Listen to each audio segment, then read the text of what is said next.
Nagsampa ng panibagong cyber libel complaint dito sa tanggapan ng Department of Justice si former Senator Sonny Trillanes laban sa 18 alleged former Marines nitong Lunes, March 23. Ito ay kaugnay pa rin ng akusasyon na tumanggap umano siya ng $2 million mula kay former Ako Bicol Party List Representative Elizalde Co para suhulan ang ICC investigators na nagsisiyasat sa Crimes Against Humanity case ni dating Pangulong Rodrigo Duterte.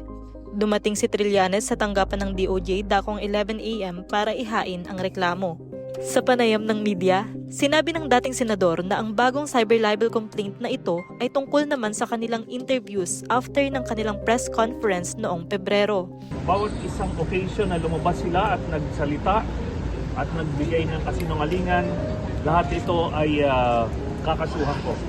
Sir, inconsistent pa. Glaring inconsistency. Doon sa akin talagang it's a lie, di ba? And they know that. Bukod sa 18 alleged former Marines, ilang media personalities din ang nagsilbing respondents sa bagong complaint ni Trillanes. Ito naman ay dahil umano sa kanilang pag-induce at pag-provoke sa tinawag niyang malicious claims. So, kasama yun si Banat Bay at saka yung mga kasamahan niya doon. So yun, ngayon, hindi sila kasama nung una, wala pa naman eh. Pero dito, nung naglabas sila doon sa show nila, sinabi. It was March 6 nang unang magsampa ng criminal complaint si Trillanes laban sa 18 alleged ex-Marines.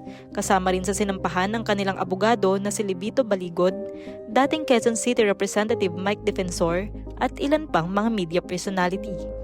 Base sa inilabas na affidavit ng 18 individuals noong Pebrero, iginiit nilang nag-deliver umano sila sa iba't ibang government officials and personalities ng around 805 billion pesos worth of kickbacks mula sa flood control projects.